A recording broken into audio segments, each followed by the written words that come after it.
Hey guys, Marco here from Aviator Live CS. Welcome back to the channel. Today we'll continue reviewing flight instruments and displays for the Boeing 737-800NG, and this is part 5. Today's video is a little bit longer than the previous ones. I hope you enjoyed. Let's start.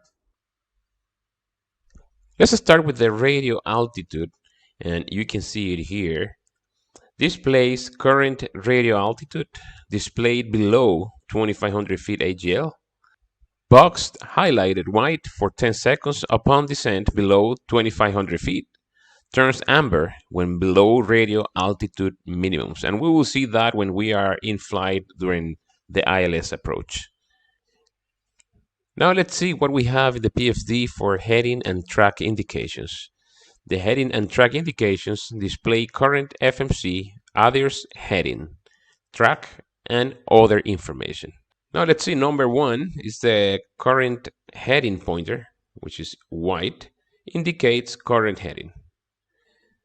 Number 2 is the track pointer, which is white as well, indicates current track.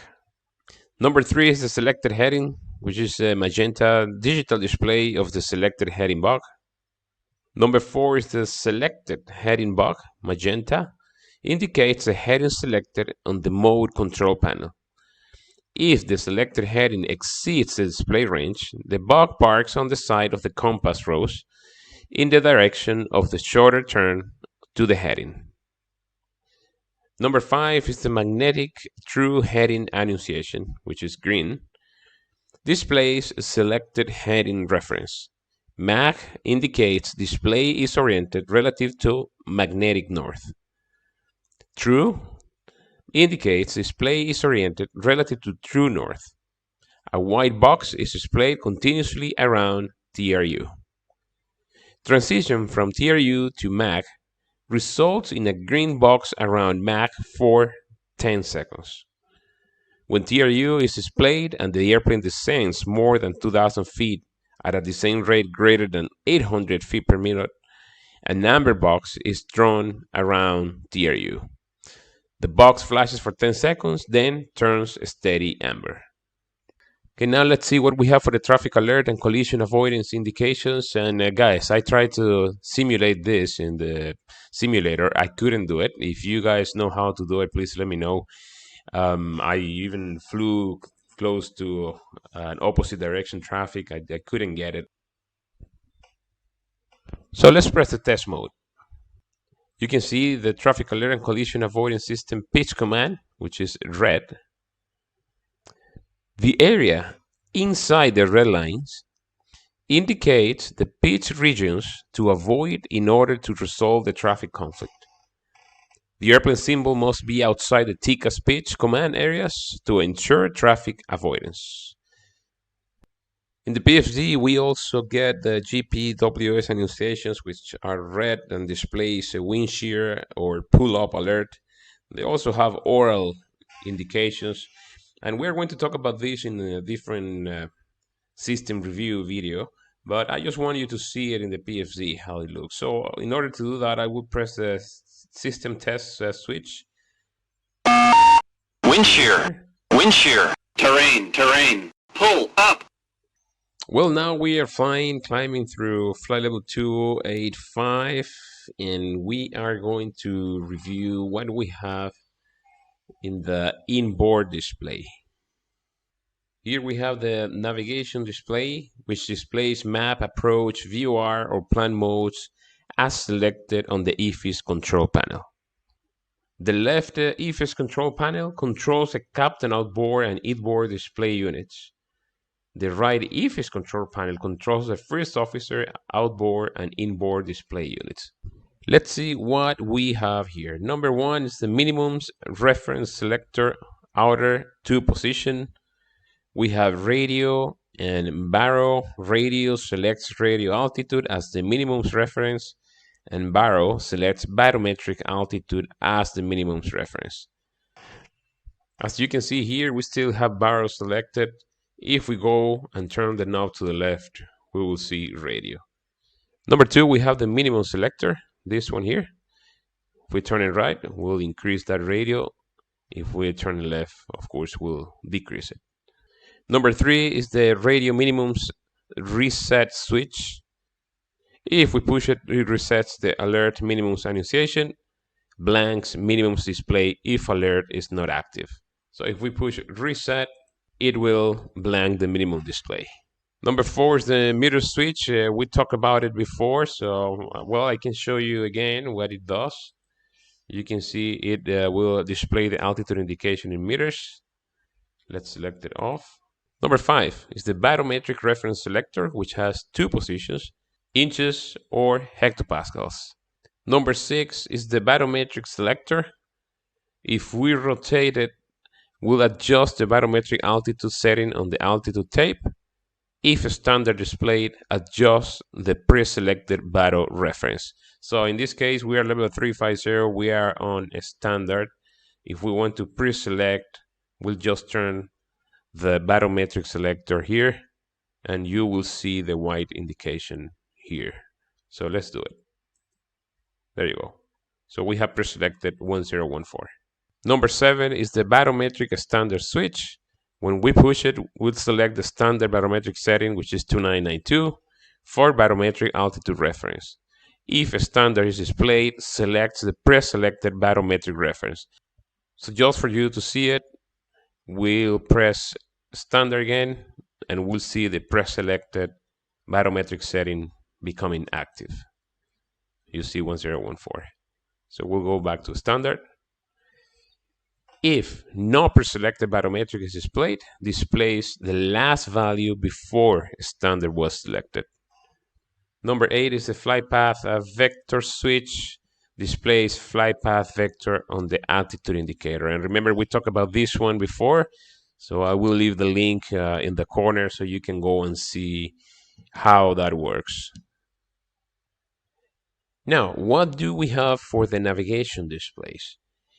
So number 1 is the VUR ADF switch, which has 3 positions. One is VUR, the other one is off, and the next position is ADF. It displays VUR or ADF information in all navigation modes except plan. I want you to see that. So if we go to plan mode, it will not show the VUR or ADF information. So VUR displays the selected VUR bearing pointer, frequency, or identification, and DME. In this case, we pass Lima Alpha Mike. As you can see here, you see the DME, 104 miles. Off removes the VUR and ADF display. So if I go to off position here, as you can see, it removes that indication. And ADF displays a selected ADF pointer and ADF frequency or identification. That's if I go to ADF. In this case, we don't have any selected, so this is what we're going to see. Let's go back to VUR. Number 2 is the mode selector. Selects the desired display, approach, VUR, map, or plan. Approach displays localizer and glide slope information in heading up format. That's if we go to approach, which is here. Displays final approach course and glide path information in heading up format. Displays reference IAN procedure, distance to miss approach point, and source of IAN deviations, which we will see when we are flying the approach. We are going to try ILS and RNAV approaches so you can see all these indications. Displays reference ILS receiver, ILS frequency or identification, course, and DME. If we go to VUR, displays VUR navigation information in heading up format, displays reference VUR receiver, VUR frequency or identification, course, DME, and to from indications. In this case, we are 125 miles from Lima Alpha Mike. We passed that VUR. You can see from. If you want to know which radial are you crossing, you just have to select with the course right there. And weather radar, TICAS, and terrain are not displayed in center viewer mode. As you can see, we are not showing weather radar information here. If we go back to map, you will see that information displayed. Now let's talk about this one. Let's talk about map and displays FMC generated route and map information, airplane position, heading, and track in a track up format. Displays waypoints, including the active waypoint within the selected range. Displays VNAV path deviation. Displays a non-moving true north-up route depiction. The airplane symbol represents actual airplane position and orientation. Allows route step through using the CDU legs page. Weather radar, TCAS, and terrain are not displayed. Let's go back to map mode. And let's talk about the center switch here. If we push this one, displays the full compass rows center for approach, viewer, and map modes. In map mode, subsequent pushes alternate between center with VSD, expanded, and center without VSD. So let's try that. If we press it again, we will see center with VSD, expanded, and center without VSD. In viewer or approach mode, subsequent pushes alternate between expanded and center displays. Number 4 is the range selector. Selects a desired display range in nautical miles for approach, viewer, map, or plan mode. In this case, we have selected 160. If we go to 320, that's how it looks. You will see 160 here. Let's go back to 160. Number 5 is the traffic switch right here. If we push it, displays TCAS information on the navigation display.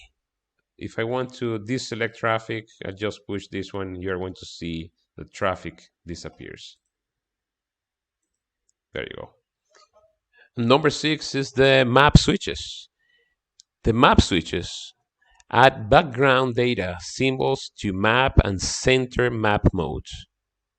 Displays can be selected simultaneously. Second push removes the information. Weather radar energizes weather radar transmitter and displays weather radar returns in map, center map, expanded viewer, and expanded approach modes. When the 640 nautical miles range is selected, weather radar returns are limited to 320 nautical miles. And we can read the note saying weather switch is automatically selected off in the event of an EFIS control panel failure in flight. Now let's see what we have for the rest of this map switches. Station, if we press station, displays all FMC database navigation aids if on map scales 5, 10, 20, or 40 miles. Displays FMC database high altitude navigation aids on map scales 80, 160, 320, or 640. So let's see the difference with the range. In this case, we have selected 160 miles. We are only seeing the high altitude navigation aids. Okay, let's let off the stations. Now let's check the waypoints. It says displays the waypoints in the FMC database which are not in the flight plan route if the selected range is 40 miles or less. Let's go to 40 miles to see what happens and select waypoints, and you will see them here. Let's go back to 160 and they should disappear. There you go. Airports displays all airports which are stored in the FMC database and which are within the viewable map area. Let's press airports.